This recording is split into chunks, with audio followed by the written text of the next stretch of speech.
going on, boys? Back in the works. Progress. Oh, this is going to be covered up.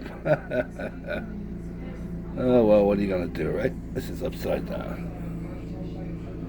So, I'm waiting for my guns. Guns should be here in the next couple of days. So, got almost everything done. Alright, so with that being said, we got 8 more bombers to go. We're on bomber number 9. This bomber's call numbers are 40-230-3, also known as the Whirling Dervish. It's out of the 34th Squadron, 17th Bomber Group. The lieutenant the pilot is Lieutenant H.F. Watson. His co-pilot is Lieutenant J.M. Parker Jr. The navigator is Lieutenant T.C. Griffin. The bombardier is Sergeant W.M. Bissell. And the engineer gunner is Technical Sergeant E.V. Scott. This plane has a relatively easy dealings. It conducts a very effective bombing run on the Tokyo Gas and Electric Company. And they bail out a little over 100 miles of south of Beyond Lake in China. Lieutenant Watson is slightly injured on bailout, but nothing that anything major, and they all return home safely. Number 10. Call number is I should say identification number, not call number. 40-2250 is from the 89th Recon Squadron, 17th Bomber Group. The pilot is Lieutenant R.O. Joyce. His co-pilot is Lieutenant J.R. Stork. The navigator bombardier is Lieutenant H.E. Crouch. The engineer gunner is Staff Sergeant G.E. Larkin Jr. And the gunner is Staff Sergeant E.W. Horton Jr. And also I might add that the pilot of this plane, R.O. Joyce, his son is the one that set up this website where I found all this information. So this plane has an interesting story. Initially, this bomber was to be tested for taking off the flight deck of the Hornet. Nobody had ever tried taking off from the carrier. These bombers were loaded on. These guys practiced taking off by, they had 500 feet marked out on a runway, and they had to get the bomber in the air within that 500 feet because there was only 450 feet on the flight deck of the Hornet. Never been done. All these planes were loaded on in San Francisco by crane. So they were going to test how it was, but that got scrapped. And the bomber joined in the raid.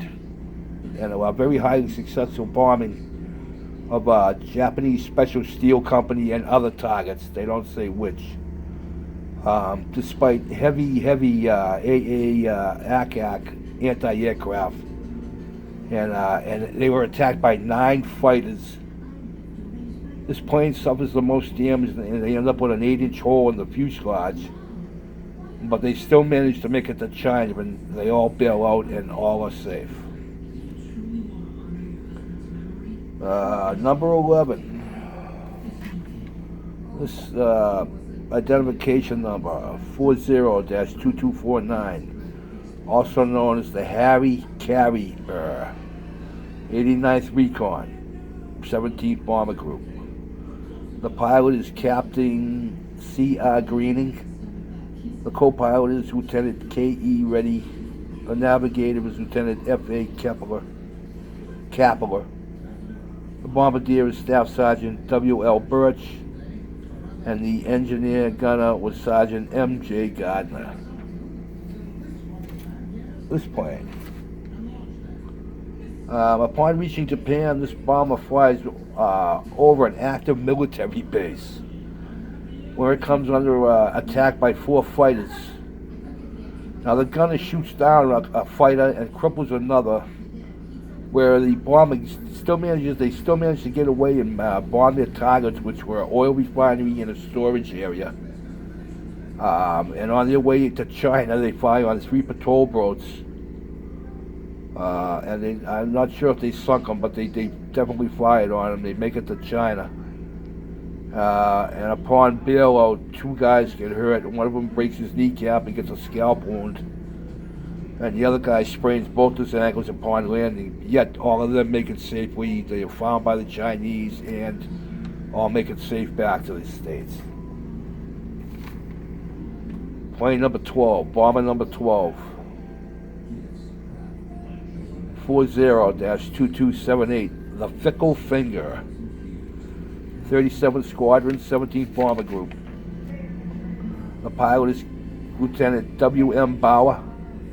His co-pilot is Lieutenant T. Blanton. The navigator is Lieutenant W.R. Pound, Jr. The bombardier is Technical Sergeant W.J. Bither. And the engineer gunner is Staff Sergeant, Staff Sergeant O.A. Duquette. This bomber successfully bombed the Ogura refinery, 2 factories and warehouses along the docks in Yokohama. This is done despite 2 fighter and barrage balloons. And if you don't know what barrage balloons are, those are just big balloons that they were filled with helium and were on wires, and they were put up so it would make it difficult for planes to fly through. But despite that, they still managed to bomb, get those off and bomb everything. On the way to China, they find a Japanese weather ship and manage to sink it. And then they, on bailing out, one guy gets hurt, breaks his foot, but all of those guys end up being found by the Chinese, and they make it home. So next time I get some progress and I do some more, we'll do the last 4 bombers. But yeah, this is what I got done. So not too bad. But like I said, it's not going to be covered up. But yeah, what the hell, you know? Really, I really those seats.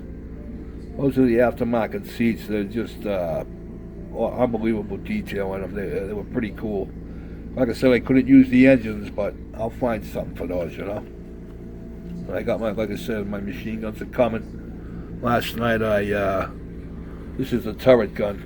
Last night I replaced put a piece of aluminum in there.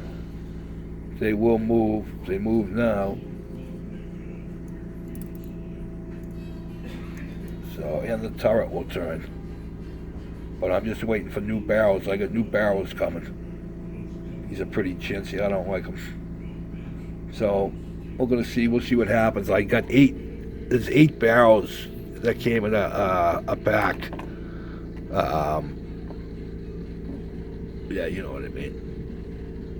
Resin barrels.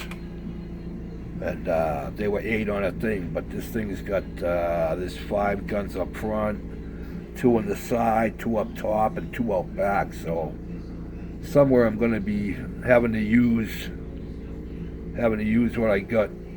So I got the canopy. I don't know if you saw this, but I'm doing some research. The part of the canopy was green. It was green plexiglass, so I get in there with a marker and marked it up. Once I get it all painted and everything, it's looks pretty cool. So I think it looks pretty good. And then yes, that's a 1929 Highboy I'm building Ford. While I'm waiting for my stuff for the barrels and stuff. So I got coming up here on 15 seconds. So that's what I got, guys. When I get more done, I'll do another one. And we'll do the last 4 bombers on the Doolittle raid. Peace out.